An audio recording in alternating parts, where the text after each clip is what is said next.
In the shadow of Montana's highest peaks, 12-year-old Sam had learned to read the wilderness like his grandfather taught him. But his dog, a silver-gray German shepherd named Atlas, could see things no map could show. During a late autumn hike through uncharted territory, Atlas suddenly abandoned their trail and bolted toward a wall of dense fog that clung impossibly to a narrow mountain pass. Sam followed, and when the mist parted, they stood at the edge of something that shouldn't exist, a hidden valley, lush and green despite the approaching winter, where strange lights danced between ancient trees and the air hummed with an energy that made every hair on his body stand on end. What was this place that time seemed to have forgotten? Why could Atlas sense it when no other soul had found it in 100 years? And what were the glowing figures moving through the trees, guardians or ghosts? Sam Callahan had turned 12 years old 3 months before he discovered the valley, but in many ways, he had been forced to grow up much earlier than that. 2 years ago, on a rain-slicked highway 40 miles from their home in Billings, a truck driver had fallen asleep at the wheel and crossed the center line, and in the span of 3 seconds, Sam's entire world had shattered like glass against stone.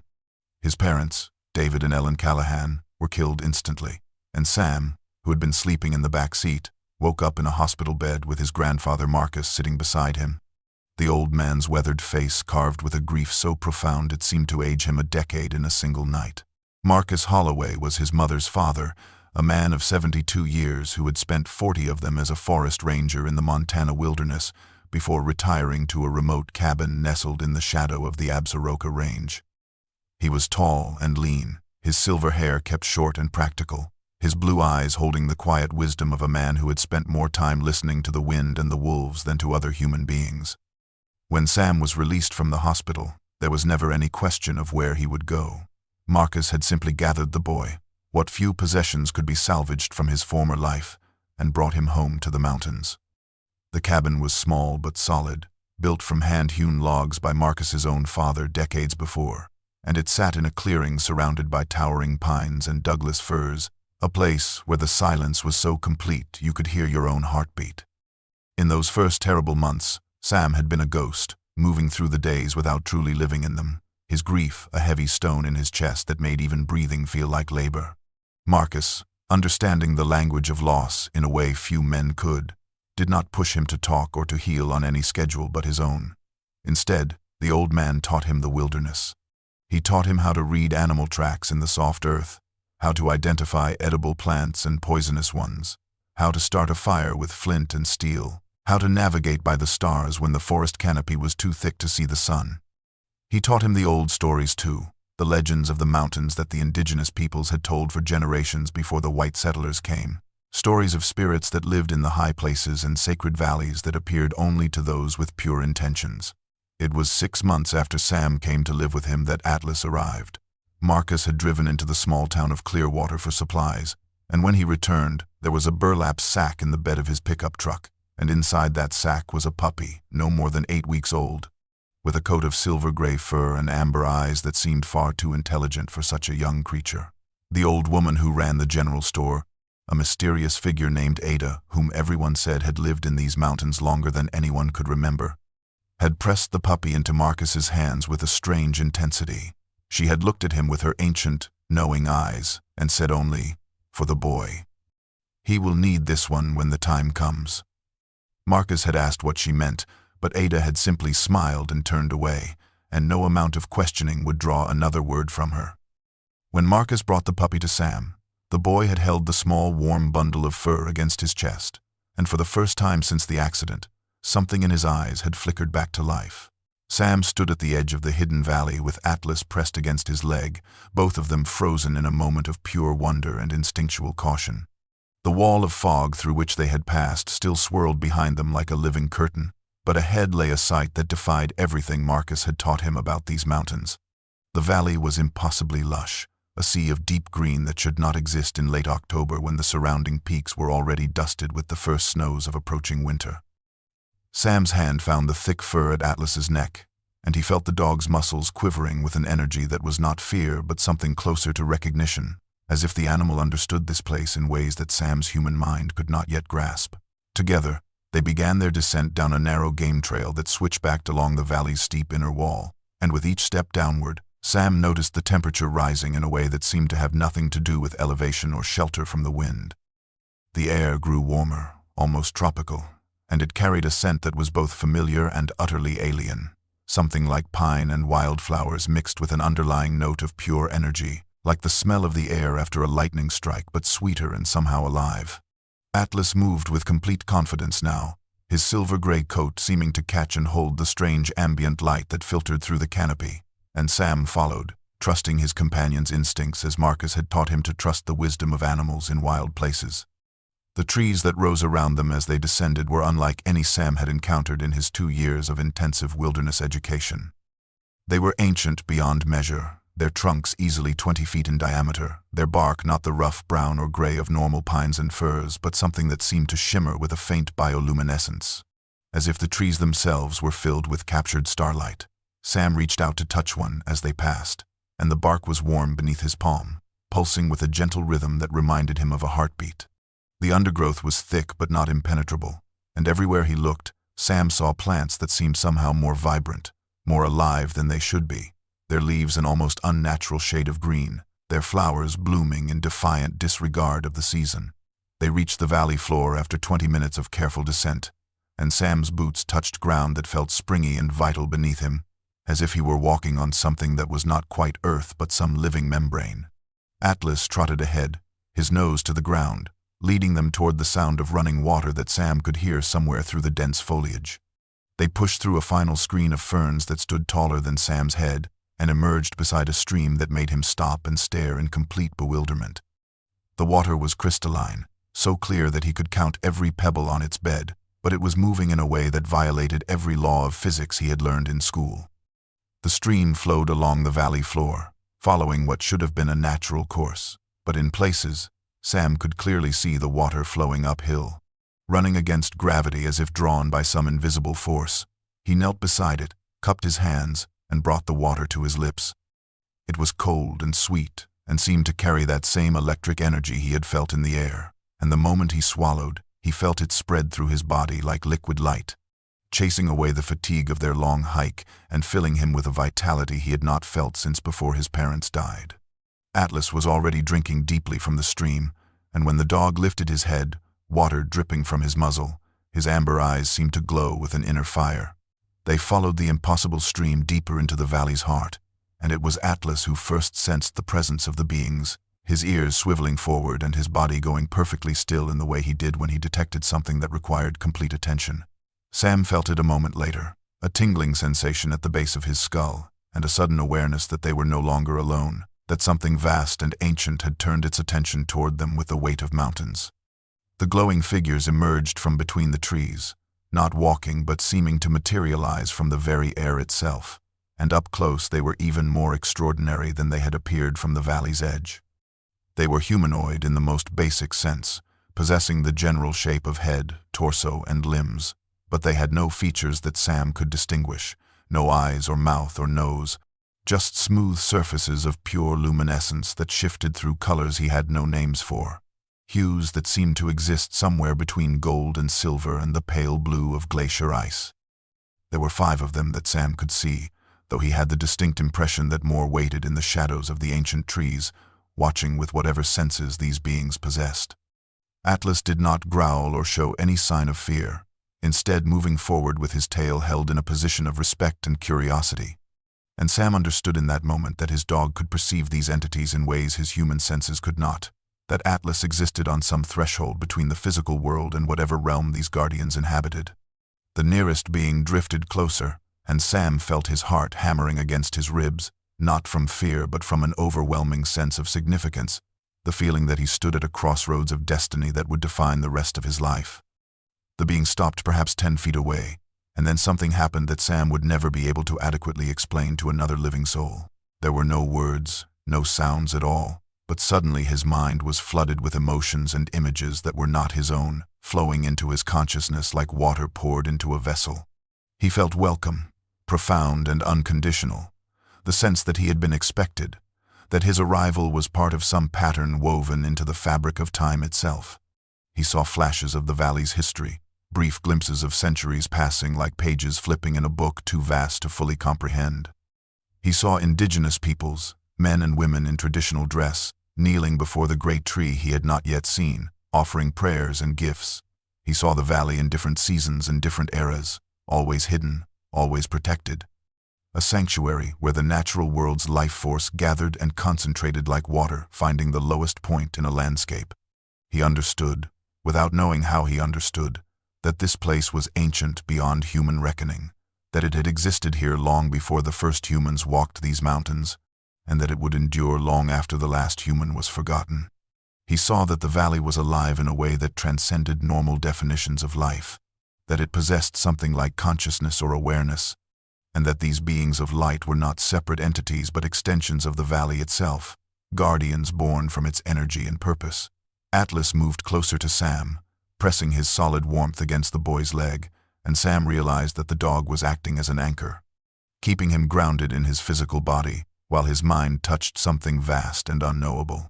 The light being extended what might have been an arm, and though it did not touch Sam, he felt a warmth spread through his chest, a sensation of being seen and accepted in his entirety, all his grief and pain and loneliness acknowledged and held with infinite gentleness. The images flowing from the light being intensified, becoming more focused and deliberate, as if the guardian had decided that Sam needed to understand the full truth of what he had stumbled upon. He saw the valley as it had been thousands of years ago, when the glaciers still carved these mountains and the land was young and raw, and even then the valley had existed, a pocket of inexplicable warmth and life in a world of ice. The vision shifted, and he witnessed the first humans to discover this place, nomadic hunters following game through mountain passes, and he felt their awe and reverence when they pushed through the fog and found paradise waiting.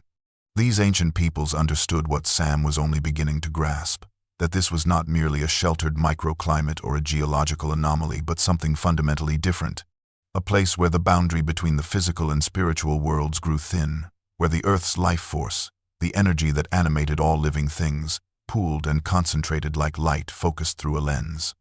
He saw generations of indigenous guardians who had protected the valley's secret, who had woven stories and taboos around these mountains to keep the curious and the greedy away, who had performed rituals and made offerings not to appease angry gods but to maintain the delicate balance that kept the valley hidden from those who would exploit or destroy it. The valley, Sam understood with a clarity that felt like remembering something he had always known, was sustained by a form of natural magic that was not supernatural but hypernatural, the fundamental forces of life and growth and renewal amplified and preserved. It was a reservoir of the world's vitality, a place where extinct species of plants still grew, where the water carried healing properties, where the very air thrummed with the kind of pure, uncorrupted energy that had once filled the entire world before humans learned to poison and deplete it.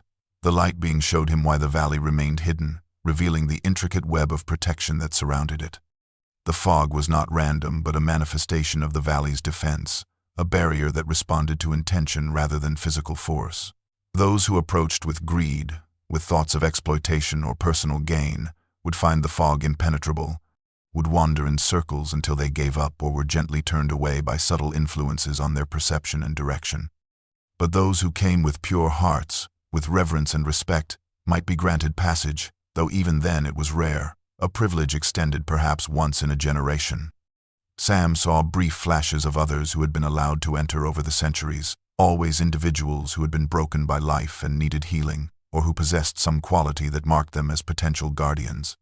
He saw his own grandfather as a young man, strong and vital, kneeling by the same stream Sam had drunk from, tears streaming down his face as the valley's energy healed wounds Sam had never known Marcus carried. The vision showed him the covenant, an agreement older than written language between the valley and those who would protect it. The guardians, whether human or animal or something in between, served not as masters but as caretakers, maintaining the barriers, repairing the ancient markers, and most importantly, ensuring that the world beyond remained ignorant of the valley's existence. In exchange, the valley offered its gifts, healing for body and spirit, wisdom drawn from centuries of accumulated life, and a connection to something greater than individual existence. Sam felt the weight of this knowledge settling into his bones, understanding that he had been chosen not by accident but by design, that his arrival here with Atlas was the culmination of events set in motion long before his birth. The light being's communication faded like the last notes of a song, and Sam found himself standing once more fully in his physical body, Atlas warm and solid beside him, the 5 guardians still glowing softly in the dappled light that filtered through the ancient canopy. Without words, Sam understood that he was being invited deeper, that there was something at the valley's heart he needed to see, and when the nearest guardian began to drift away through the trees, Sam and Atlas followed without hesitation. They walked for perhaps 20 minutes through forest that grew progressively older and more magnificent, the trees becoming truly massive, their branches so high overhead that they created a cathedral-like space beneath them, and the air grew thicker with that electric vitality until Sam felt almost drunk on it, his senses heightened to an almost painful degree. The light beings led them to a grove that opened suddenly before them, a perfect circle, perhaps 100 yards in diameter, where the canopy pulled back to allow sunlight to stream down in golden shafts, and in the absolute center of that circle stood a tree that made Sam's breath catch in his throat and his legs momentarily lose their strength. The tree was impossibly ancient, impossibly large, its trunk so wide that Sam estimated it would take 15 or 20 people holding hands to encircle it, wider than his grandfather's entire cabin. And its bark was not the shimmering luminescence of the other trees, but something that pulsed with pure golden light. Waves of radiance that flowed up from the roots buried deep in the earth and cascaded through the massive trunk and out into the branches that spread overhead like the arms of a benevolent giant. Sam approached slowly, reverently, Atlas walking in perfect step beside him, and as they drew closer, the light from the tree seemed to recognize them, to reach out with invisible tendrils that wrapped around them both in an embrace that was almost physical. He could feel the tree's heartbeat, a slow, powerful rhythm that seemed to sync with his own pulse, with Atlas's breathing, with the turning of the earth itself, and he understood with absolute certainty that this was the source, the wellspring from which all the valley's power and protection flowed. This tree was not merely old but primordial, a survivor from an age before human memory, and it served as a conduit between the deep energy of the earth and the living world above, drawing vitality from the planet's core and radiating it outward in waves that sustained the entire valley. Sam placed his palm against the warm, glowing bark, and the connection that had been tentative with the light beings became absolute and overwhelming. He could feel the tree's vast awareness, patient and eternal, containing within itself the memory of every creature that had ever sheltered beneath its branches, every raindrop that had fallen on its leaves, every season that had passed in endless cycle. The tree was more than the valley's power source.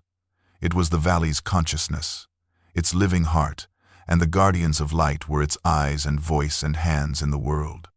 Sam walked slowly around the massive trunk, his hand never leaving the bark, and on the side, facing away from where they had entered the grove, he found what the light beings had wanted him to see.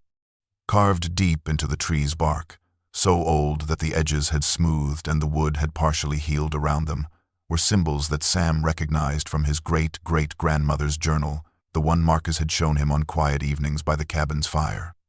The symbols were a mixture of pictographs and what looked like an ancient form of writing, and though Sam could not read the language, the images told a story he could understand.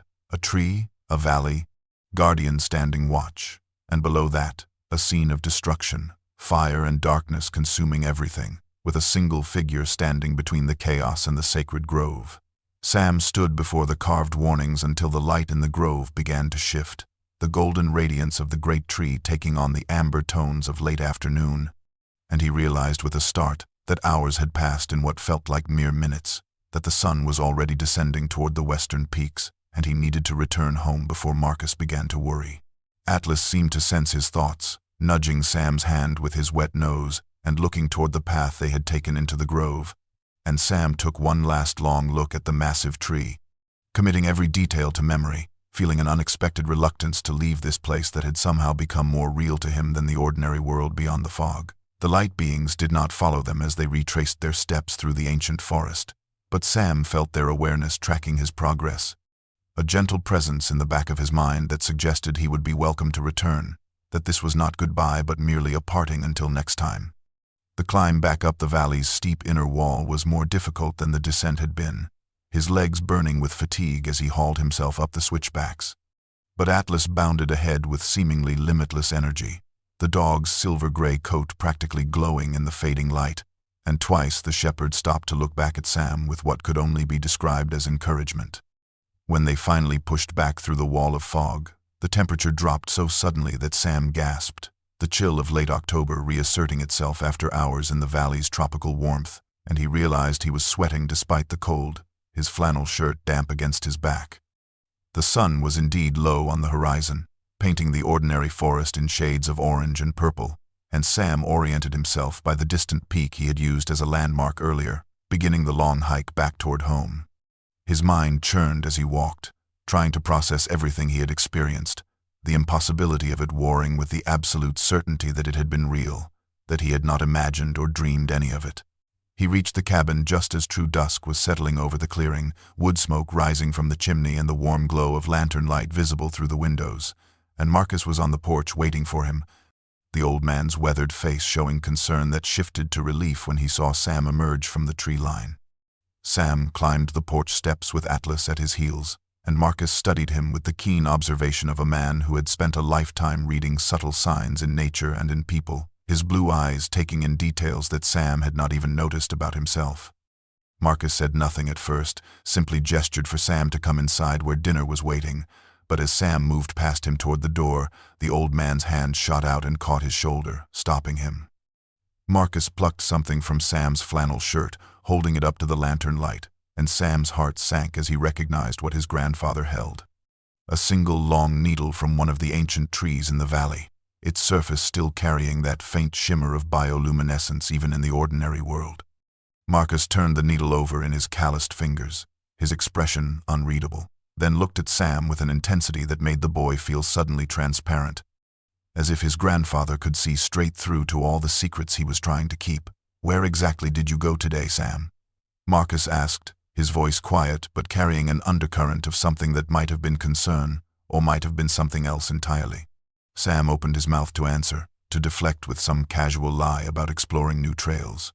But the words died in his throat because he had never lied to his grandfather before and found he could not start now, yet neither could he simply blurt out the truth about the hidden valley. Sam stood in the warm cabin with the incriminating needle still held in his grandfather's weathered hand, the firelight casting dancing shadows across the log walls, and he felt torn between two equally powerful forces. His love and respect for Marcus, which demanded honesty, and the fierce protective instinct that had awakened in him the moment he stepped into the valley, a primal certainty that some secrets were meant to be kept. He settled on a middle path, meeting his grandfather's questioning gaze and saying simply, "I went further than usual today, up past Raven's Ridge, into some old-growth forest I hadn't explored before," which was technically true even if it omitted the most important details. Marcus continued to study the shimmering needle, turning it slowly in the lamplight, and Sam could see thoughts moving behind his grandfather's eyes, calculations and memories that the old man was not yet ready to share. "This is white pine," Marcus said slowly, "but the subspecies is wrong for this elevation and climate. This needle is too long, too thick, and this coloration." He trailed off, holding the needle closer to the lamp where its faint luminescence became more apparent. "I've only seen something like this once before. Many years ago." Sam felt his pulse quicken but forced himself to remain calm, to keep his expression neutral as Marcus had taught him when stalking wary game. The old man finally released his shoulder and handed the needle back to him, but the concern had not left his face, and when he spoke again, his voice carried a warning that Sam did not fully understand. "There are places in these mountains, Sam, that are not meant to be found by just anyone, places that reveal themselves only when they choose to, and for reasons we might not comprehend until much later. If you've stumbled onto something like that, you need to be very careful." Marcus moved to the kitchen where venison stew was bubbling on the old wood stove, ladling generous portions into two chipped ceramic bowls, and Sam took his seat at the rough-hewn table where they ate their meals, Atlas settling at his feet with a contented sigh. They ate in silence for several minutes, the only sounds the scrape of spoons against bowls and the pop and crackle of the fire, but Sam could feel his grandfather's attention on him. And finally Marcus spoke again. "When I was about your age, maybe a year or two older, I found a place in these mountains that I'd never seen before and have never been able to find again. I've spent 50 years looking, walking every trail and ridge within 20 miles of here, but it's like that place just vanished. Like it never existed at all except in my memory." Sam's spoon paused halfway to his mouth, his attention now fully locked on his grandfather's words. "What kind of place?" he asked, trying to keep his voice casual. Marcus stared into his stew as if reading tea leaves, his weathered face thoughtful and distant. "A valley that was too green for the season, too warm for the elevation, with trees that seemed to glow from within. I spent one afternoon there, and I felt something I've never felt before or since. A sense of peace so complete it was almost painful, like the world was showing me what it could be if humans hadn't spent millennia mucking it up. I drank from a stream that flowed the wrong direction, and I saw things moving between the trees that weren't animals or people, but something else entirely." Sam set down his spoon, no longer interested in food, his heart hammering as he realized his grandfather had been to the valley, had experienced exactly what Sam had experienced today. "What happened?" he asked quietly. Marcus looked up, meeting his grandson's eyes with an expression that mingled regret and acceptance. "I left before dark, thinking I'd come back the next day, but when I tried to find it again, there was nothing but ordinary forest and a wall of fog that went on for miles. I searched for weeks, then months, then years, always thinking it would reveal itself again, but it never did." Over the following week, Sam found himself drawn back to the valley with an intensity that bordered on compulsion, waking before dawn each morning with the certainty that he needed to return, that there was more to learn and understand about the hidden sanctuary he had discovered. Marcus noticed the change in his grandson's behavior, the distracted quality to his attention at breakfast, the way his gaze constantly drifted toward the mountains visible through the cabin windows. But the old man said nothing more about the glowing pine needle or the places that revealed themselves to chosen few. Each morning, Sam would pack a small bag with water and dried meat, and Atlas would be waiting by the door before Sam even reached for his jacket, the dog's amber eyes bright with anticipation and something that looked almost like purpose. The journey to the valley became easier with repetition, as if the land itself was learning to recognize them, the fog barrier parting more readily when they approached, welcoming them home rather than testing their worthiness. Sam discovered new wonders with each visit, finding that the valley was far larger than he had initially realized, containing within its protected boundaries an entire ecosystem that defied normal classification. He watched families of deer that moved with an unusual grace and awareness, their eyes holding an intelligence that went beyond normal animal instinct, and he could have sworn he saw them communicating with each other through subtle gestures and what might have been a primitive form of sign language.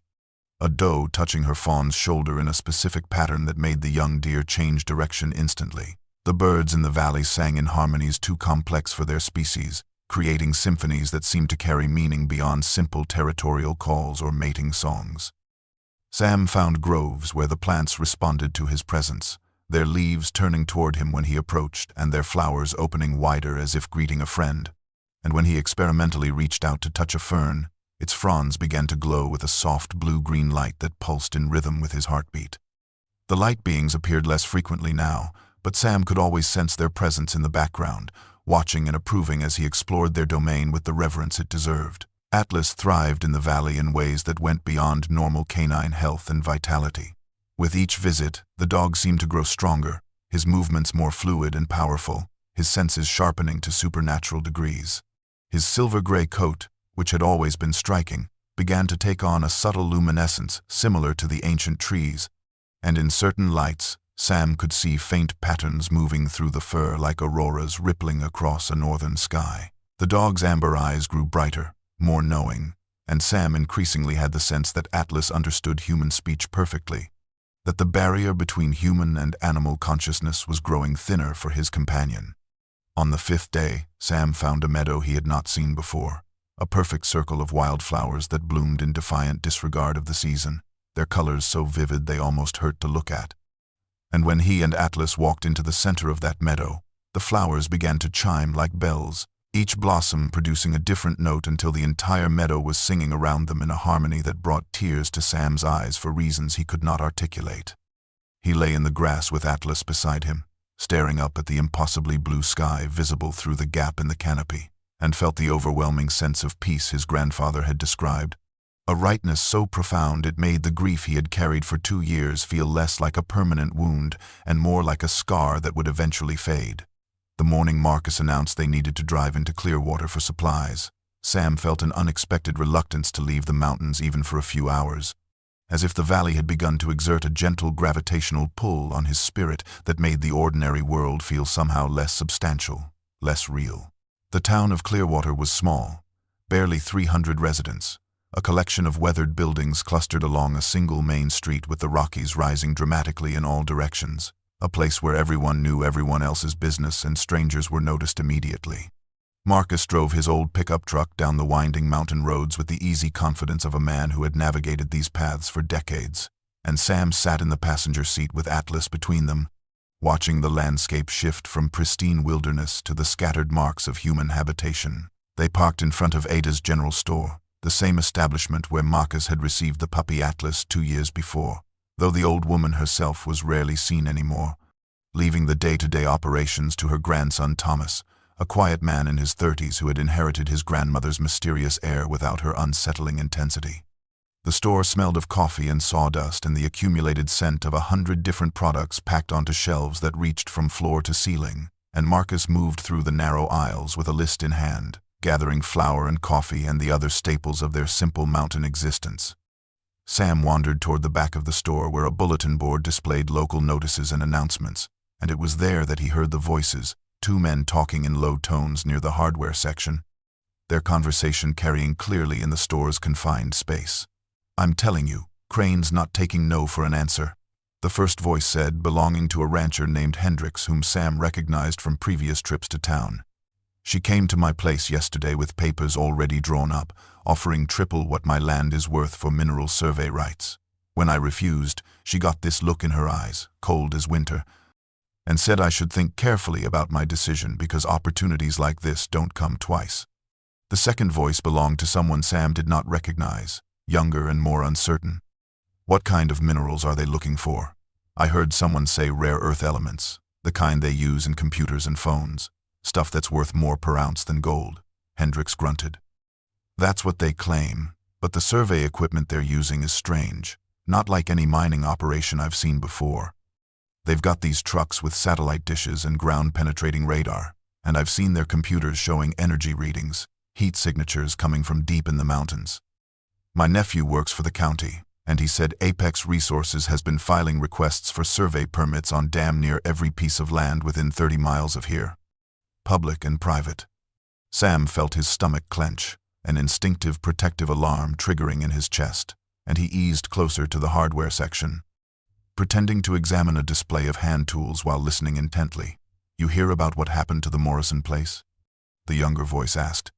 "They refused to grant access, so suddenly the county inspector shows up saying their well water has elevated mineral content and needs expensive remediation. Then the fire marshal finds code violations in their barn that'll cost tens of thousands to fix. Morrison's convinced it's retaliation, pressure to make them sell." At that moment, the bell above the store's entrance chimed, and Sam turned to see a woman walk in who commanded immediate attention despite her unremarkable business attire.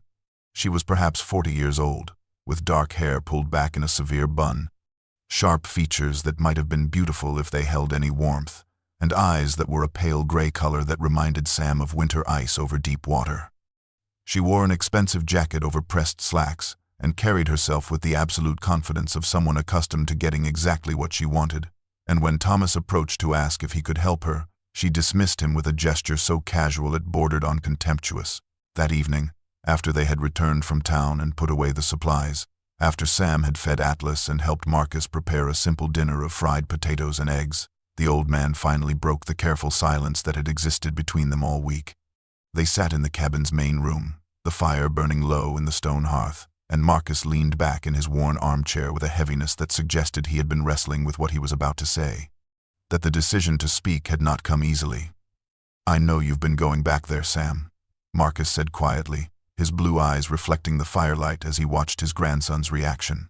"To the valley. I can see it in you, the way you move, the look in your eyes.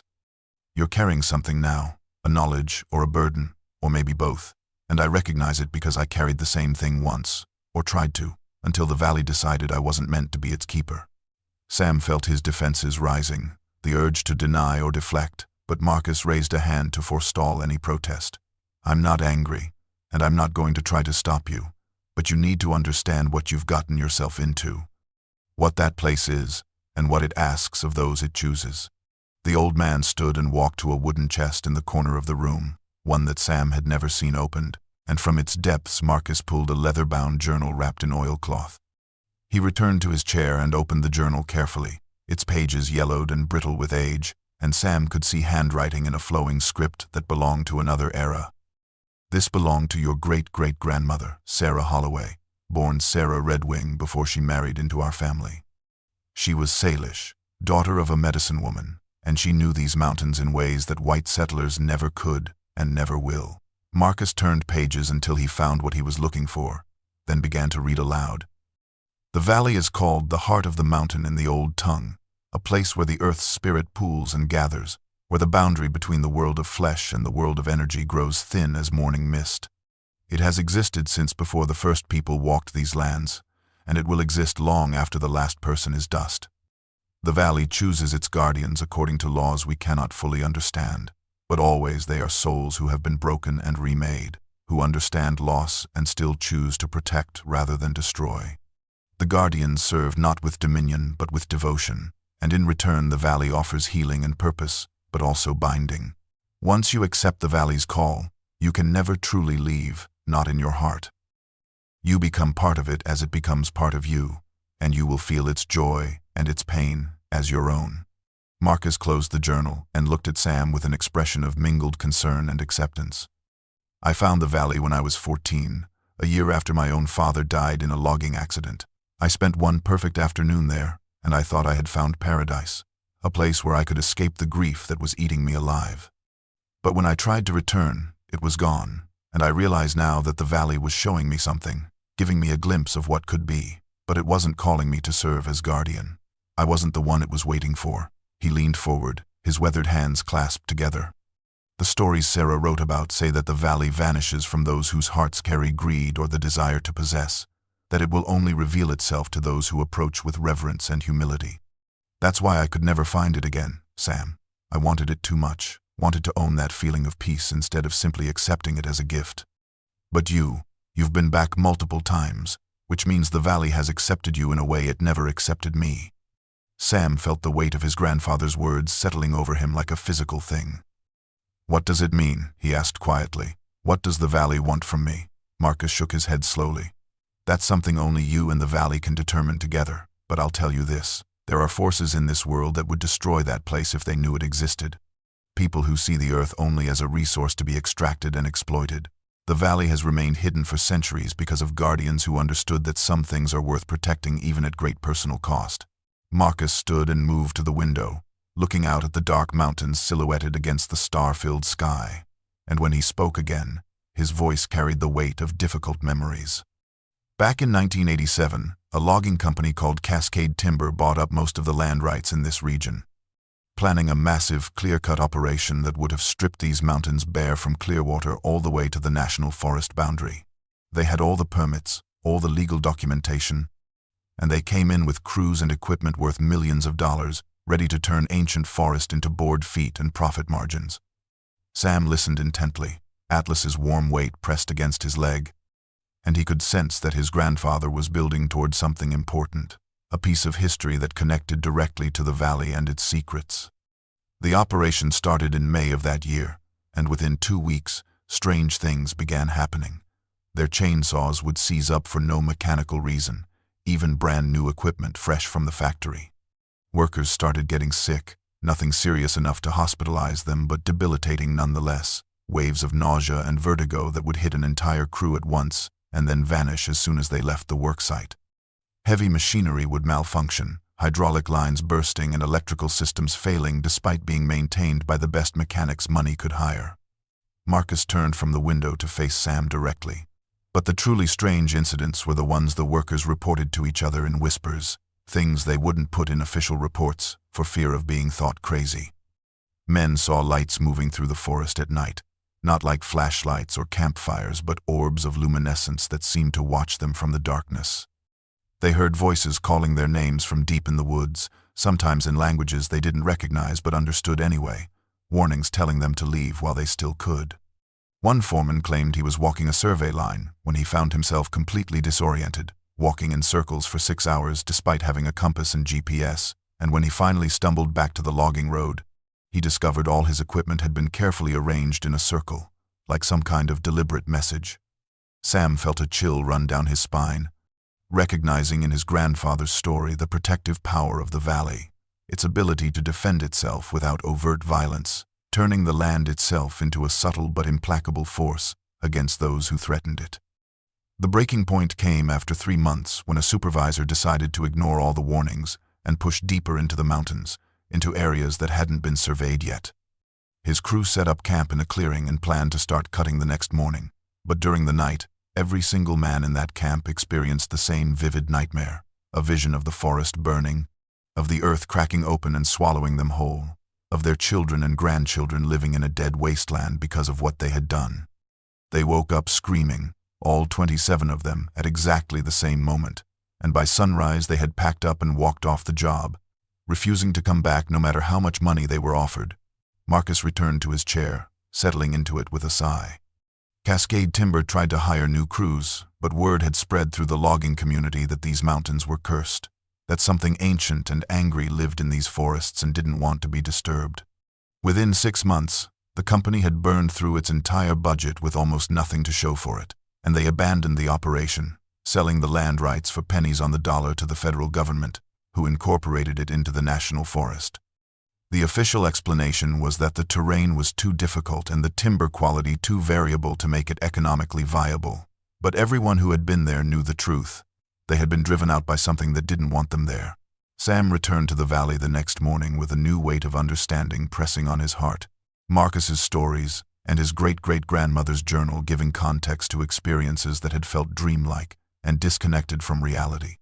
Atlas led the way with his usual confidence, but Sam noticed that the dog moved differently now, with a purposefulness that suggested he understood they were not simply visiting but answering a call that had been issued long before Sam was born. The fog barrier parted for them like a curtain drawn back by invisible hands, and the moment they stepped into the valley's embrace, Sam felt the now familiar surge of warmth and vitality. But underneath it he sensed something new, an expectation, as if the valley itself had been waiting for him to return with the knowledge Marcus had shared. The light beings appeared almost immediately, materializing from the forest in greater numbers than Sam had seen before, perhaps a dozen of them forming a loose circle in the clearing near the upward-flowing stream. Sam approached them with reverence but without fear, and when the nearest guardian extended its luminous form toward him, he opened his mind willingly to the flood of images and emotions that poured into his consciousness. The vision that unfolded was vast and complex, a history spanning thousands of years compressed into moments of crystalline clarity. He saw the valley as it had been before humans walked the earth, a nexus of natural energy that drew life to it like a lodestone, where the first forests took root and the first animals came to drink from waters that carried the earth's pure vitality. He witnessed the arrival of the indigenous peoples, nomadic tribes following the great herds across a land bridge from another continent, and among them were shamans and medicine people who could sense the valley's presence, who felt its call and taught their people to honor it as sacred ground. Sam saw generations of these early guardians, men and women who understood that the valley was not theirs to possess but to protect, who performed rituals not to control its power, but to maintain the delicate balance that kept it hidden from those who would exploit it. He watched as they created the covenant, a sacred agreement passed down through oral tradition and ceremonial practice, that in exchange for the valley's gifts of healing and wisdom, the guardians would ensure that knowledge of its existence remained hidden, shared only with those pure of heart who might need its refuge. The vision showed him the arrival of European settlers, the clash of cultures and the near destruction of the indigenous way of life. But through it all, the knowledge of the valley survived, kept alive by a few who remembered, and by those like his great-great-grandmother who married into settler families and quietly preserved the old ways. He saw the valley protecting itself over the centuries, using the fog and the subtle manipulation of perception to remain invisible to those driven by greed, occasionally revealing itself to broken souls who needed healing, always choosing its guardians according to laws that transcended human understanding. The light beings showed him moments of crisis when the valley's defenses had been tested, when logging companies or mining interests had come close to discovering it, and each time the valley had responded not with violence but with influence, turning equipment against itself, filling the minds of intruders with unease and nightmares. making the land itself seem inhospitable until the threat withdrew. But the vision also carried a warning, showing Sam images of a future where the valley's power was waning, where centuries without a proper guardian had allowed the protective barriers to weaken, where the ancient markers that defined its boundaries were crumbling and the covenant was in danger of being forgotten entirely. He saw the valley as it might become if it failed to find a guardian, the fog barrier thinning until someone with the right technology and wrong intentions could pierce it. The sacred grove violated and the great tree cut down, its golden light extinguished forever, and with it the loss of something irreplaceable. Sam was splitting firewood behind the cabin 2 days later, his mind still processing the visions the valley had shared with him, when Atlas suddenly lifted his head from where he had been lying in a patch of sunlight, a low growl rumbling in his chest that immediately put Sam on alert. A moment later, Sam heard the sound of a vehicle approaching, the deep rumble of a powerful engine navigating the rough trail that led to their property. And he set down the axe and moved around to the front of the cabin where Marcus was already standing on the porch, his weathered face set in lines of wary anticipation.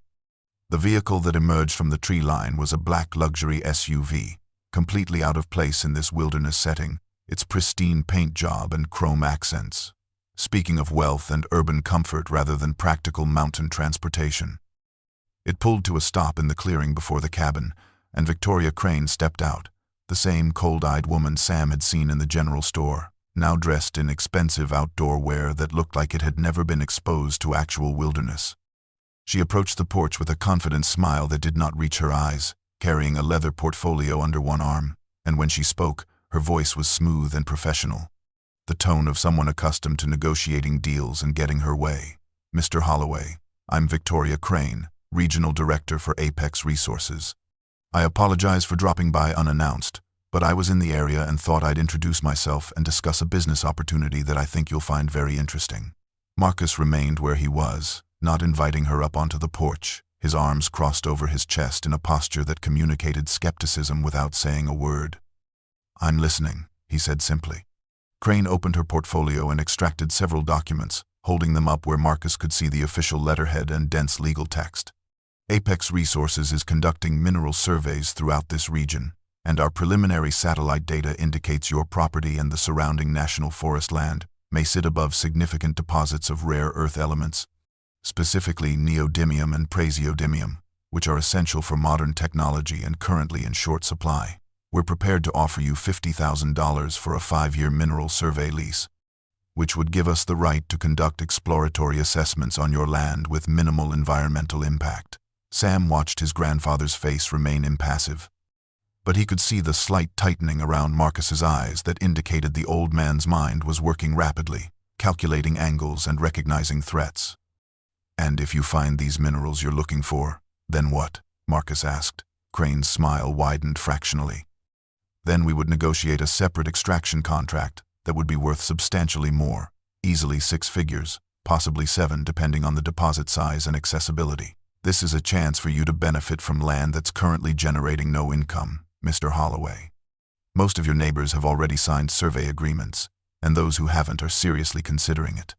Marcus was quiet for a long moment, his blue eyes studying the woman before him with the same careful attention he used when tracking dangerous game. "Miss Crane, I appreciate you driving all the way out here, but I'm not interested in having mining companies tearing up my land, no matter how much money you're offering. This property has been in my family for 3 generations, and I intend to keep it intact for whatever generations might come after me. My answer is no." The smile on Crane's face didn't falter, but something shifted in her pale gray eyes, a flash of cold calculation that sent a warning shiver down Sam's spine. She carefully returned the documents to her portfolio, her movements deliberate and controlled. "I understand you have an emotional attachment to the land, Mr. Holloway, and I respect that, but I should inform you that Apex Resources is prepared to pursue this opportunity through whatever legal means necessary. If our surveys confirm the presence of strategic minerals that are vital to national security and technological advancement, the federal government has provisions for eminent domain acquisition. It would be much better for everyone involved if we could reach a voluntary agreement." She turned to leave, then paused and looked back over her shoulder. Victoria Crane's SUV had barely disappeared down the trail when Atlas began to pace, his behavior shifting from watchful calm to intense agitation in a matter of seconds. His claws clicking rapidly on the wooden porch as he moved back and forth, whining in a way that Sam had never heard before, a sound of deep distress that seemed to vibrate with urgency. The dog moved to Sam's side and gripped the boy's jacket sleeve gently in his teeth, tugging insistently toward the tree line, his amber eyes wild with something that looked almost like panic. And Sam understood immediately that something was wrong at the valley, that Atlas could sense a disturbance in that sacred place even from miles away. Sam looked at his grandfather, who nodded grimly, seeming to understand without words what was happening. "Go," Marcus said quietly. "Go see what she's done." Sam ran, following Atlas, who bounded ahead through the forest with desperate speed. And the journey that usually took over an hour was completed in half that time as they pushed through underbrush and scrambled over fallen logs with single-minded intensity. When they finally reached the fog barrier, it parted for them raggedly, not with the smooth welcome Sam had come to expect, but with a kind of reluctant, painful opening, as if the valley itself was wounded and struggling to maintain its defenses. The moment they stepped through into the valley's embrace, Sam felt it. A wrongness in the air that made his skin prickle and his stomach clench. The normally peaceful atmosphere shot through with currents of distress and alarm. The light beings appeared immediately, but they were not the serene, glowing guardians he had come to know. Their luminescence flickered and pulsed erratically, like dying light bulbs, and the emotions they projected were chaotic and frightened, a desperate attempt to communicate danger that Sam felt as physical pain in his chest. Atlas pressed against his leg, no longer pulling him forward but standing as an anchor, and Sam opened his mind to receive whatever message the valley was trying to send. The vision that flooded his consciousness was fragmented and urgent, showing him the eastern ridge of the mountain range, a section of terrain Sam had never explored, because it lay several miles beyond the valley's boundaries, in an area that was technically part of the national forest. In the vision, he saw men in bright orange vests moving through the trees, their hands carrying surveying equipment and GPS devices, and they were marking trees and rock formations with strips of bright orange plastic tape, creating a grid pattern that crept steadily closer to the valley's hidden location. The vision shifted and Sam saw drilling equipment, massive truck-mounted rigs being transported along rough logging roads that had been abandoned for decades, the machinery creating new scars in the landscape as it pushed deeper into previously untouched wilderness. He saw temporary structures being erected, a base camp with generator-powered lights and communication equipment, and he recognized the Apex Resources logo on the vehicles and equipment. Victoria Crane's company moving with a speed that suggested they had been planning this operation long before she made her polite visit to Marcus's cabin. The vision zoomed in, showing Sam computer screens in a command tent where technicians were studying readouts from ground-penetrating radar and what looked like some kind of advanced energy detection system. And he could see the excitement on their faces as they pointed at the displays, at massive readings that indicated something powerful and anomalous buried in the heart of the mountain. The valley showed him their trajectory, the path their survey grid was following, and Sam realized with sick certainty that they were heading directly toward the valley's location, that whatever technology they were using could detect the concentrated life energy of the sacred grove, could see through the fog barrier that had protected this place for centuries. Sam knew he needed to see the threat with his own eyes, to understand the full scope of what Apex Resources was doing, and after the vision faded and the light beings retreated back into the forest, he and Atlas left the valley and began a careful approach toward the eastern ridge, moving with all the stealth Marcus had taught him over 2 years of wilderness education. It took them 3 hours of difficult hiking through dense forest and up steep rocky slopes before they finally reached a vantage point that overlooked the area the valley had shown him. And what Sam saw through his grandfather's binoculars made his blood run cold with a mixture of anger and fear. The base camp was larger and more established than he had imagined, a temporary town of white tents and prefabricated buildings spread across a clearing that had been carved from old-growth forest, with generator trucks providing power to computers and communication equipment that looked like it belonged in a military operation rather than a civilian mining survey. At least 24 people moved through the camp with purposeful efficiency, technicians and workers and security personnel, all wearing Apex Resources jackets and hard hats. And Sam counted 4 massive drilling rigs positioned at strategic points around the perimeter, their diamond-tipped bits capable of boring hundreds of feet into solid stone. Through the binoculars, Sam could see into the main command tent, where Victoria Crane stood behind a technician seated at a bank of computer monitors, her pale gray eyes fixed on the screens with an intensity that spoke of obsession rather than simple professional interest. The technician's fingers flew across the keyboard, bringing up different displays, and Sam watched as three-dimensional topographical maps rotated on the screens, overlaid with heat signatures and what looked like electrical or magnetic field readings that pulsed in colors ranging from cool blue to bright red. The hottest reading, a blob of intense crimson that seemed to pulse with its own rhythm, was centered exactly where Sam knew the valley to be, where the great tree stood with its roots sunk deep into the earth's power. Crane leaned forward and tapped the screen, saying something Sam could not hear but could read in her body language, in the triumphant set of her shoulders and the predatory smile that curved her lips. She was looking at the energy signature like a hunter studying tracks, like someone who had found exactly what they had been searching for and was already calculating how to claim it. Sam shifted his position slightly to get a better angle and saw another screen displaying what appeared to be satellite imagery, high-resolution photographs of the mountain range with the same energy overlay. And he realized with growing horror that Apex Resources had access to technology far more sophisticated than any civilian mining operation should possess, equipment that could detect things most people did not even believe existed. A younger technician, a man with nervous energy evident in his constant fidgeting, pointed at another monitor and said something that made Crane's smile widen. Sam adjusted the focus on his binoculars and managed to read some of the text on the screen. Technical jargon about unprecedented geothermal anomaly and sustained energy output inconsistent with known geological processes and potential applications in clean energy research. They did not know what they were looking at, did not understand that the readings came from something alive and conscious rather than some exploitable natural resource. But their ignorance made them no less dangerous, perhaps even more so because they would not hesitate to destroy what they did not comprehend.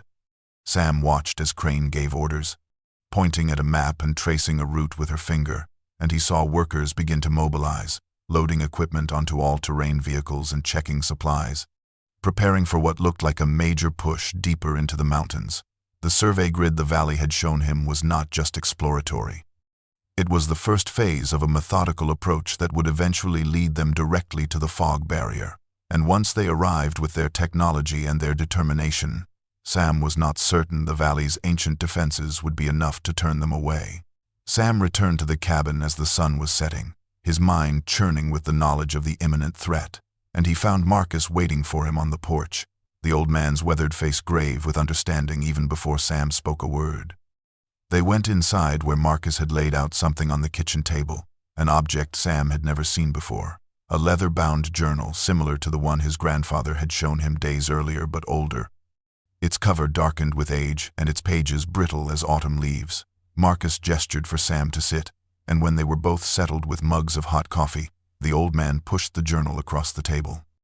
"This is the other half of what I showed you before, the part of Sarah Redwing's writings I held back because I did not think you were ready. But after what you saw today, you need to know everything." Sam opened the journal carefully, its spine creaking with age, and found the pages filled with the same elegant script as before. But these entries were different, more urgent and prophetic, written in a voice that suggested Sarah had known she was recording instructions for future generations who would face challenges she could only imagine.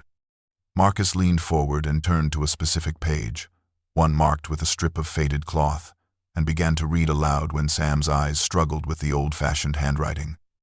"The valley reveals itself only to pure hearts, to those who approach with reverence rather than greed, with humility rather than the desire to possess. This is not magic in the sense that white men understand the word, not spells or enchantments, but the fundamental law of the sacred place, a law as immutable as gravity or the turning of seasons.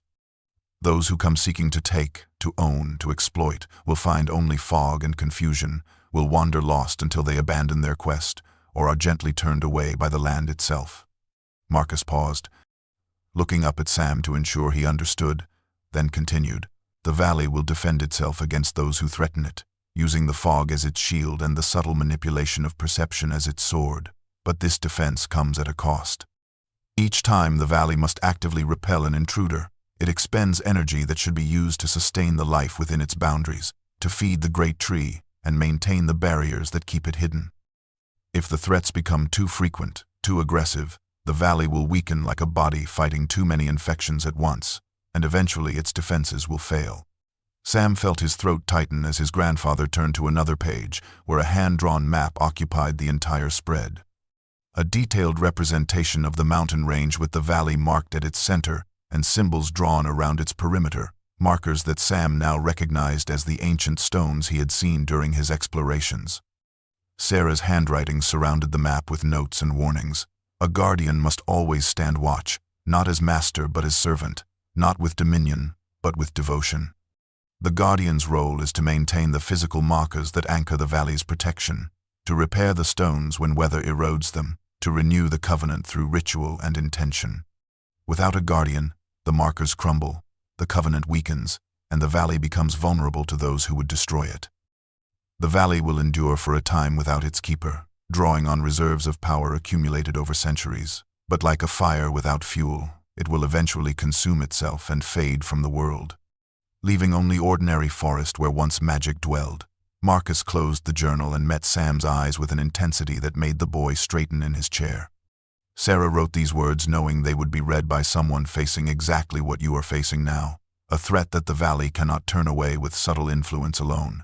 The next morning, armed with the knowledge from Sarah Redwing's journal and a growing sense of desperate purpose, Sam and Atlas returned to the valley with new eyes, no longer simply visiting as awed observers but searching with intention for the ancient markers that Sarah had described, the physical anchors that held the valley's protective barriers in place.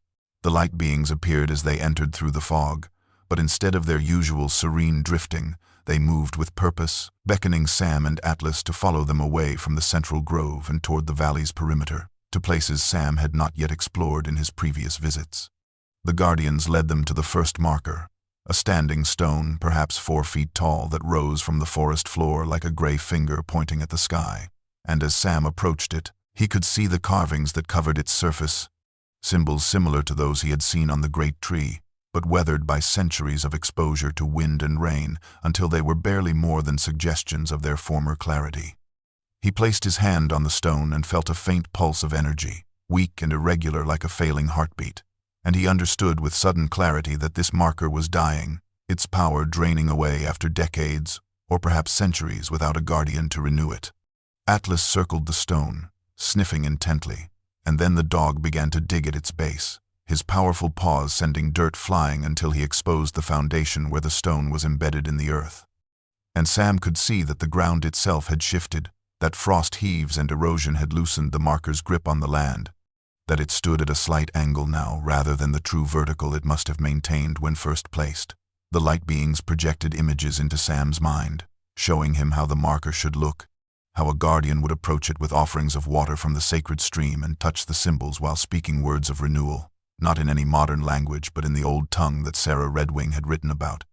Words that were more intention than vocabulary, expressions of commitment and service rather than commands or spells. Sam tried to mimic what the vision showed him, touching each symbol in sequence and opening his heart to the valley, offering his will to serve and protect, but the stone's response was faint, a barely perceptible brightening of the carvings that faded almost immediately, and he understood that intentions alone were not enough, that true guardianship required something deeper, a binding that he had not yet committed to. The light beings led them to the second marker, and then the third, and as they moved around the valley's perimeter, Sam's dismay grew with each discovery. Of the 12 markers Sarah's map had indicated, 3 had fallen completely, lying half-buried in decades of accumulated leaves and moss, their carved surfaces facing the earth and their power completely extinguished. 4 others stood but were so weathered and damaged that their symbols were nearly illegible, and all of them showed the same signs of neglect, the same slow deterioration that came from time passing without maintenance, without a guardian's loving attention to keep them strong. By the time they had completed the circuit and returned to the valley's heart, Sam felt the weight of centuries pressing on his shoulders, the accumulated responsibility of generations who had failed to pass on the covenant, who had allowed the knowledge to fade until only Sarah's journal remained as a testament to what had been lost. He understood now why the valley's defenses were weakening, why Apex Resources technology could detect its presence when it should have remained invisible, why the fog barrier that had protected this place for millennia was now permeable to those with sophisticated enough equipment and persistent enough greed. 3 days after Sam discovered the failing markers, the inevitable happened, and he was in the valley with Atlas, attempting to repair one of the fallen stones, when the dog suddenly went rigid, his head snapping toward the eastern edge of the valley where the terrain rose steeply toward the ridge Apex Resources had been surveying. A low growl rumbled in Atlas's chest, not the protective warning Sam had heard before, but something deeper, more primal, a sound of recognition that a battle was about to begin whether anyone wanted it or not. Sam scrambled up the valley's inner slope, using roots and rocks as handholds, Atlas bounding ahead with impossible grace, and when they reached a vantage point high enough to see beyond the fog barrier, Sam's heart sank at the sight that greeted him. Victoria Crane stood on the ridge with a team of 6 technicians and 3 security personnel, all of them gathered around a truck-mounted array of equipment that looked like something from a science fiction movie. Satellite dishes and sensor arrays and computer terminals, all focused on the wall of fog that churned and swirled below them. The valley's first line of defense now clearly visible to those who knew where to look. Through his binoculars, Sam watched as Crane gestured emphatically at her screens, while a technician adjusted controls. And suddenly the equipment began emitting a low-frequency pulse that Sam could feel in his bones even from hundreds of yards away, a sound or vibration that seemed designed to penetrate the fog and map what lay beyond. The valley's response was immediate and violent, more aggressive than anything Sam had witnessed before. The fog that had always been a passive barrier, simply existing to confuse and redirect, suddenly boiled upward like a living thing, expanding and darkening from soft gray to an angry charcoal color shot through with flickers of what looked like internal lightning. The temperature on the ridge dropped precipitously. Sam could see the technicians' breath suddenly visible in the air, and their equipment began to malfunction in spectacular fashion, screens flickering and dying, sparks shooting from control panels, and the main sensor array beginning to smoke as its circuits overloaded from some unseen surge of energy. The security personnel reached for their radios but found them dead, reduced to useless plastic and metal by whatever electromagnetic pulse the valley had generated in its defense.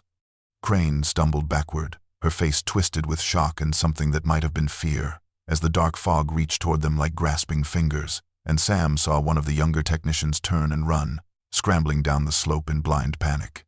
But the valley's defensive fury came at a terrible cost that Sam could feel in his own body. A sympathetic pain that suggested his connection to this place was deeper than he had realized. He watched in horror as massive rocks along the ridge face, stones that had been stable for thousands of years, suddenly loosened and began to tumble down the slope, not toward the valley but outward, toward Crane's team, as if the land itself was rejecting their presence with physical violence. One of the security guards saw the rock slide coming and shouted a warning, and most of the team managed to scatter. But a surveyor who had been focused on his malfunctioning equipment looked up too late and was struck by a boulder the size of a watermelon, the impact driving him to the ground with a sickening crack. The valley's fog pulsed once more, a final violent expulsion of energy, and then suddenly contracted, pulling back to its normal boundaries, and Sam could feel the exhaustion radiating from the land itself, the sense of a body that had pushed itself beyond safe limits and now needed time to recover. That night, Sam lay sleepless in his bed at the cabin, staring at the ceiling while Atlas dozed fitfully beside him, the dog twitching and whining in dreams that Sam suspected mirrored his own turbulent thoughts. He had watched Apex Resources evacuate their injured surveyor by helicopter, had seen Crane's face as she stared at the fog bank with an expression that mixed fear with an even more dangerous determination, the look of someone who had been challenged and would not back down until she either won or was destroyed in the attempt. Sam knew with certainty that the valley's violent defense would not drive Crane away but would instead convince her that something of immense value lay hidden beyond the fog, something worth whatever risk and cost it took to claim it. Unable to sleep, Sam rose before dawn and returned to the valley alone, leaving Atlas to rest and recover from the previous day's ordeal. And he found the sacred grove transformed by the valley's expenditure of energy. The ancient trees that had glowed with soft bioluminescence now seemed dimmer, their light flickering like candles in a draft, and the air that had been so thick with vitality now felt thin and strained, as if the valley itself was struggling to breathe. The light beings appeared, but they were fewer in number, and their luminescence was faded, wan, like stars glimpsed through heavy clouds, and when they projected their message into Sam's consciousness, it carried a weight of desperation that brought tears to his eyes. The vision they showed him was a choice, a fork in the path that would determine not just Sam's future but the valley's very existence. and he saw both roads laid out before him with crystalline clarity. The first path showed the valley choosing complete concealment, severing all connection to the physical world, and retreating into a purely spiritual dimension, where Apex Resources technology could not follow, and human greed could never touch it. In this vision, Sam watched as the great tree's golden light flared once, a final brilliant supernova of energy, and then went dark as the tree itself crumbled to dust. Its accumulated power of centuries released in one devastating expenditure that would hide the valley forever by essentially destroying it, transforming it from a living sanctuary into an echo, a memory that existed only in the spaces between worlds where human consciousness could not reach. The vision showed him that this path would save the valley from exploitation, but at the cost of everything it had been and everything it protected. All the unique species of plants and the wise animals and the healing waters would be lost to the physical world, existing only as shadows in a realm beyond human perception. The second path was more complex and more terrifying in its implications, and in this vision, Sam saw himself standing before the great tree with his hand pressed against its warm, glowing bark. And he watched as golden light flowed from the tree into his body, not just touching him as it had before, but merging with him, binding him to the valley in a way that would fundamentally alter his nature. The light beings showed him what true guardianship meant, not the casual stewardship of someone who visits and tends, but the complete dedication of someone who becomes part of what they protect, whose heartbeat syncs with the valley's pulse, whose consciousness expands to encompass every tree and stone and stream within its boundaries. He saw himself able to repair the ancient markers with a touch, to renew the covenant through his mere presence, to strengthen the fog barrier until it became impenetrable once more. But he also saw the price such power demanded, the sacrifice that Sarah Redwing had written about in her journal with the wisdom of someone who had witnessed it before. Sam returned from the valley to find Marcus sitting at the kitchen table with papers spread before him, and an expression of grim defeat etched into his weathered features, and before his grandfather even spoke, Sam knew that the situation had deteriorated beyond what any of them had anticipated. Marcus looked up and gestured for Sam to sit, then pushed a legal document across the table, its official seal and dense legal language immediately marking it as something serious and potentially catastrophic. "This was delivered by a sheriff's deputy 2 hours ago," Marcus said, his voice heavy with exhaustion and barely contained anger. "Victoria Crane filed an emergency petition with the federal court, claiming that their survey equipment has detected what they're calling dangerous geological instability in the mountain, underground chambers filled with volatile gases and structural weaknesses that could result in a catastrophic collapse that would threaten the entire region." Sam scanned the document, his blood running cold as he read the technical jargon and fabricated data that Crane's team had apparently assembled, creating a narrative of imminent danger that gave them legal justification to do whatever they deemed necessary. The court order granted Apex Resources emergency access to the disputed area, overriding normal environmental protections and property rights, authorizing them to bring in heavy equipment and conduct what they termed an emergency geological assessment to determine the scope of the threat and implement necessary safety measures. Marcus had already spoken to a lawyer in Clearwater, a retired environmental attorney who owed him favors from years past, and the man had been blunt in his assessment that fighting this order would take weeks or months of legal maneuvering, appeals and counterfilings and expert testimony, time that they simply did not have, because the order gave Apex Resources the authority to begin operations within 48 hours. "They're planning to breach the valley," Sam said quietly, stating what both of them already knew. "They're using this fake emergency as an excuse to go in with bulldozers and drilling equipment, and once they're in there and see what's really there, no court order will be able to put that genie back in the bottle." Marcus nodded slowly, his calloused hands clenched into fists on the table. "I've spent the last 2 hours calling everyone I know, every government contact and environmental group and indigenous rights organization. But the truth is, we have nothing concrete to fight with. We can't tell a judge that we're trying to protect a magical hidden valley that most people don't believe exists without sounding like we've lost our minds. We can't prove that Apex's geological data is fabricated without conducting our own surveys, which would take time and money we don't have. And even if we could somehow stop this particular operation, Crane has already demonstrated that she'll use any legal tool available to get what she wants, and eventually she'll find an approach that works." Sam felt the weight of impossible choices pressing down on him. The knowledge that the valley's fate, and perhaps his own, rested on decisions that needed to be made not in days or weeks but in hours, and he thought of the vision the light beings had shown him, the two paths that lay before him like diverging trails in a dark forest. He could do nothing and watch as Apex Resources equipment tore through the fog barrier and descended into the sacred grove, destroying in hours what had been protected for millennia. Or he could accept the valley's offer, could become what Sarah Redwing had written about in her journal, a true guardian bound to the land in ways that would fundamentally alter his existence, but might be the only way to strengthen the defenses enough to withstand this modern assault. He looked at his grandfather, this man who had taken him in and raised him and taught him everything about survival and honor, and the difference between existing and truly living, and he saw in Marcus's eyes that the old man already knew what choice Sam would make, that perhaps Marcus had always known from the moment Sam first found the valley that this confrontation was inevitable. Sam stood before the great tree as dawn light filtered through the canopy. Atlas pressed against his leg in solidarity and support, and in his hands he held Sarah Redwing's journal, open to the page where she had written the words of the ritual in both English and the Old Salish tongue, instructions for how a willing soul could offer itself in service to the sacred place and become bound to its fate for better or worse. The light beings surrounded them in a circle, perhaps 20 of them now, their luminescence brighter than Sam had ever seen, as if they were channeling all their remaining energy into this moment, this final chance to save what they had been created to protect, and Sam could feel their hope and their fear radiating outward like heat from a fire.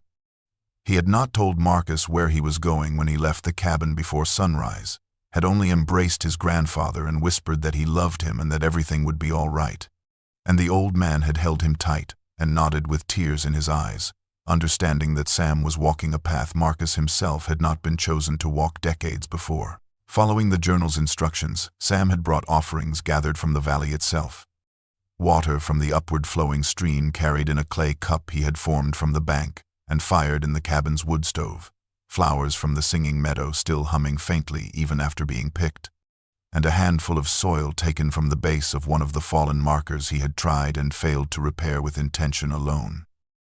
He approached the tree with reverence, setting the offerings at its base in the pattern Sarah had drawn, and he placed his palm flat against the warm golden bark and spoke the words she had written, first in English because that was the language of his conscious mind, and then in the ancient tongue, stumbling over the unfamiliar syllables but speaking them with all the sincerity and commitment his young heart could muster.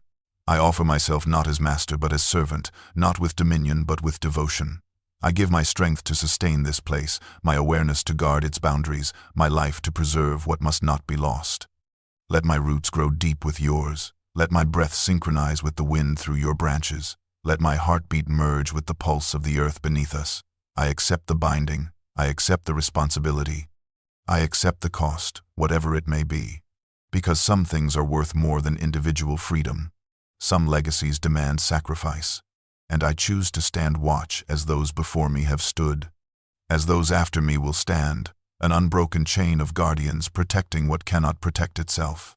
The tree's response was immediate and overwhelming, its golden light surging from a steady glow to a blinding radiance that made Sam close his eyes against the intensity, and he felt warmth flow from the bark into his palm, up his arm, spreading through his chest like liquid sunshine, until every cell in his body seemed to catch fire with a heat that should have been painful, but instead felt like coming home after a long journey through cold and darkness. The light poured into him faster and faster, and Sam felt his consciousness expanding, his awareness suddenly encompassing not just his own body but the entire valley, feeling every tree and stone and stream as extensions of himself, knowing with absolute certainty when a bird landed on a branch 2 miles away or when a deer took a drink from the sacred waters. Atlas, who had been standing faithfully beside him, suddenly threw back his head and howled, a sound that started as a normal canine cry but transformed into something else entirely, a song that seemed to bridge worlds and dimensions, and Sam watched through his newly expanded awareness as the dog's silver-gray coat began to glow with the same golden light. As Atlas too was transformed and marked and bound to the valley in ways that transcended normal animal existence. The dog became more than Sam's companion, became a true guardian spirit capable of moving between the physical world and the spiritual realm, the valley touched, able to see and interact with forces that normal creatures could not perceive, and Sam felt their minds touch and merge partially, creating a bond that made their previous connection seem like the faintest whisper compared to this roaring symphony of shared consciousness. The transformation completed in a rush of sensation that left Sam on his knees in the soft earth of the grove, his hands still pressed against the tree's trunk, as golden light continued to pulse through him in waves that gradually subsided from tsunami to ripple to gentle tide. And when he finally opened his eyes and looked at the world around him, everything had changed in ways both subtle and profound. He could see the valley's energy now, visible to his transformed perception as streams and currents of light that flowed through every living thing, connecting the great tree to the smallest flower in an intricate web of vitality that pulsed and shifted with the rhythm of life itself. And he understood that this was what the valley truly was beneath its physical form, a living network of consciousness and power that had chosen him as its voice and hands and defender. Atlas stood beside him, no longer merely a dog but something that existed in the space between physical, animal, and spiritual guardian. His silver-gray coat shot through with golden threads of light that were visible only to Sam's enhanced vision, and when their eyes met, Sam could read the dog's thoughts as clearly as if Atlas were speaking in human language, could feel the fierce loyalty and protective love that had always defined their relationship now amplified and given new purpose. Together they turned their attention to the ancient markers, and Sam could see them now in his mind's eye, even without physically traveling to their locations, could perceive their failing energy, like candles guttering in the wind. And he understood what needed to be done with a clarity that came from the valley itself, knowledge downloaded directly into his consciousness as the tree's gift to its new guardian. He walked to the nearest marker with Atlas at his side, and when he placed his hand on its weathered surface, he felt the golden light flow from his body into the stone, not depleting his own energy but channeling the vast reserves of the great tree through himself as a living conduit, and the marker responded like a parched plant receiving water after a long drought. The carved symbols blazed to life, glowing with a brilliant blue-white radiance that made the surrounding forest seem dim by comparison, and Sam felt the stone straighten in the earth, settling back into true vertical alignment, as if invisible hands were adjusting its position, and the ground around its base solidified and stabilized, holding it firm against any future erosion or frost heave.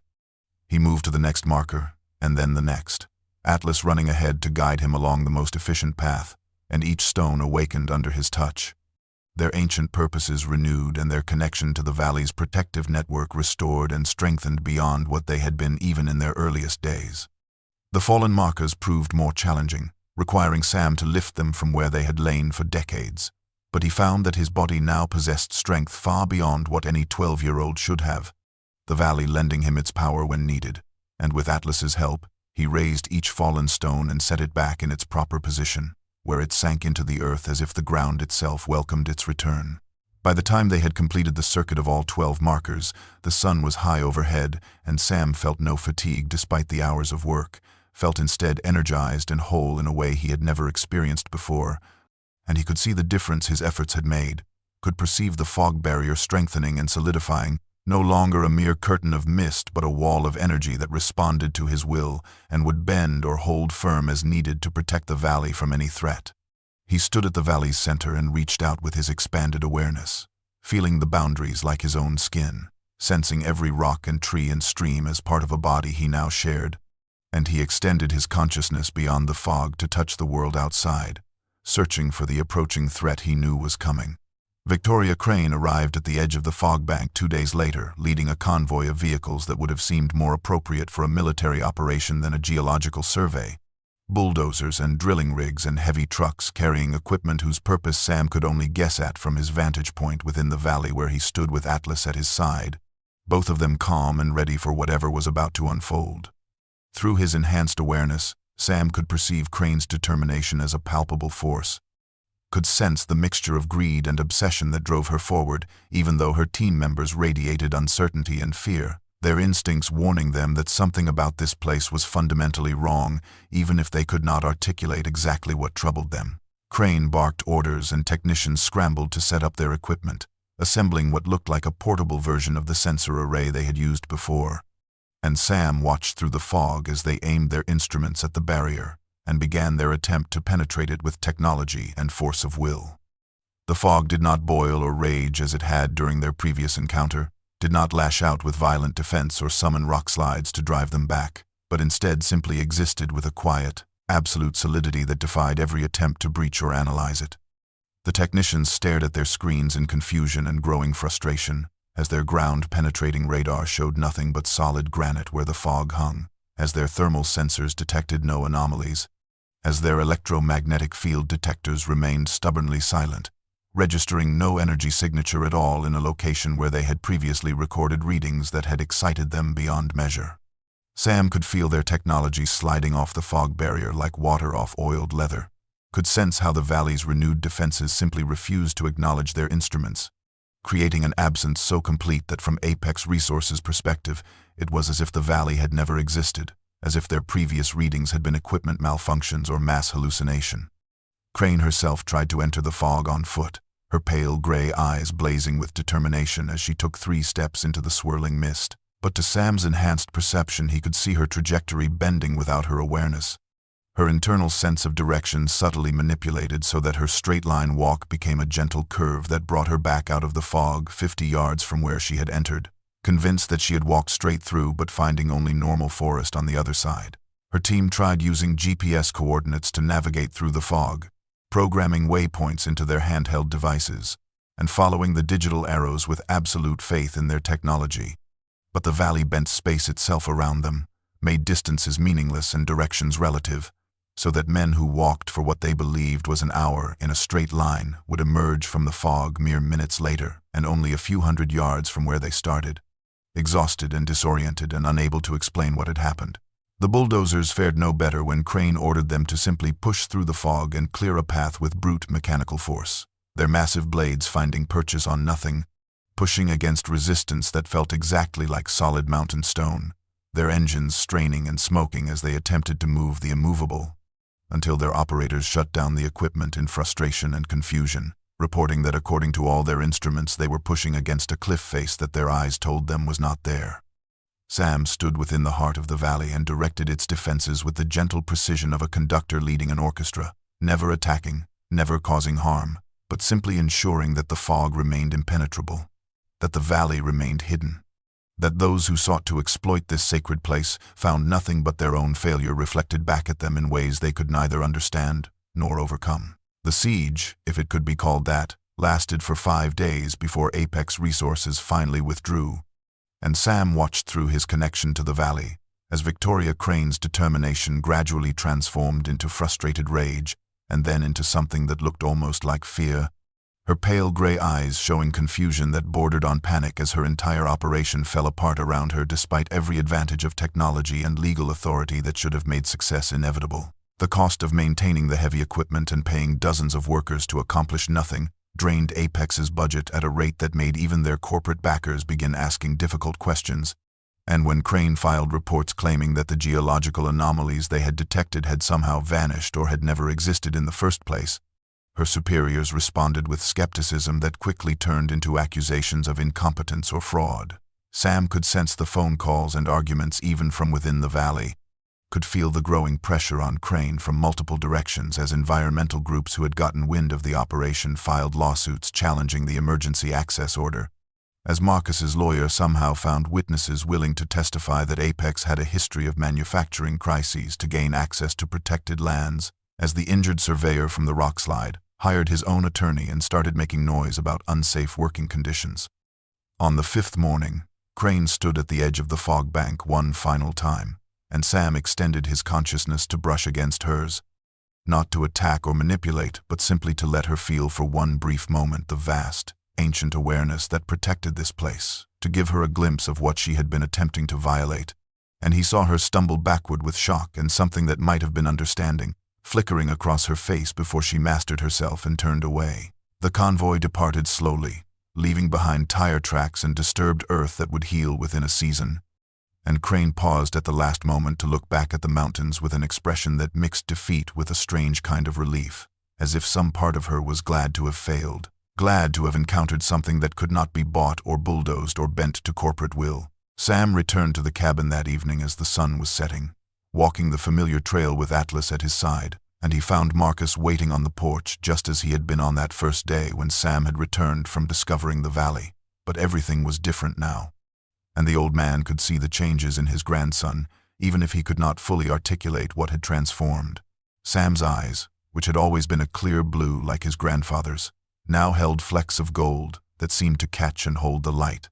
And his movements had taken on a quality of grace and certainty that suggested he always knew exactly where every part of his body was in space, never a wasted motion or uncertain step.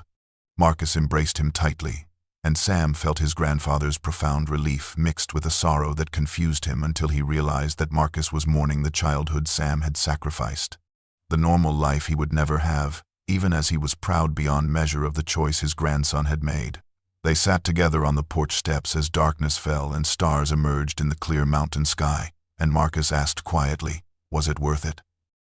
Sam thought about the question, about the cost and the gift, about what he had given up and what he had gained, and he found that the answer came without hesitation or doubt. "Yes," he said simply. "Some things are worth protecting, even if it means you're never quite the same person afterward. The valley is safe now, Grandpa. It'll remain hidden for as long as it needs a guardian, and when my time is done, it'll find the next person who's meant to carry this responsibility. I'm part of something bigger than myself, something that was here before me and will be here long after I'm gone, and that feels right in a way nothing else ever has." The months that followed Sam's transformation into the valley's guardian established a rhythm that was both extraordinary and surprisingly mundane, a life that existed simultaneously in two worlds as he learned to balance his human existence with his responsibility to the sacred place he now served. Marcus drove him to school in Clearwater 3 days a week, and Sam sat in classes learning algebra and American history and the mechanics of sentence construction. A normal 12-year-old boy who turned in homework and took tests and participated in group projects, but beneath the surface of normalcy, he carried an awareness that never fully left him. A gentle, constant pulse in the back of his mind that was the valley's heartbeat synchronized with his own. He could be sitting in math class solving for X when he would suddenly know with absolute certainty that a black bear had just emerged from hibernation on the valley's northern edge.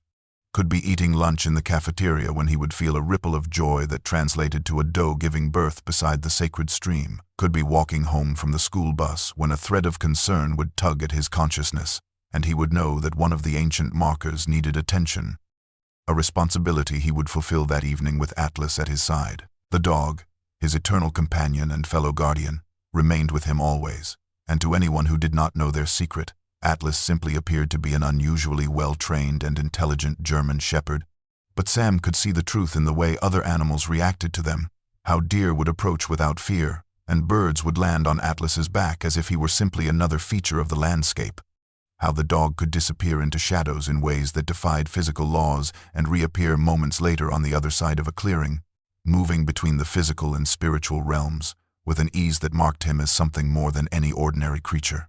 Sam discovered that he could leave the valley for days or even weeks at a time, could travel to Billings with Marcus to visit a museum, or could go on camping trips to other parts of the state.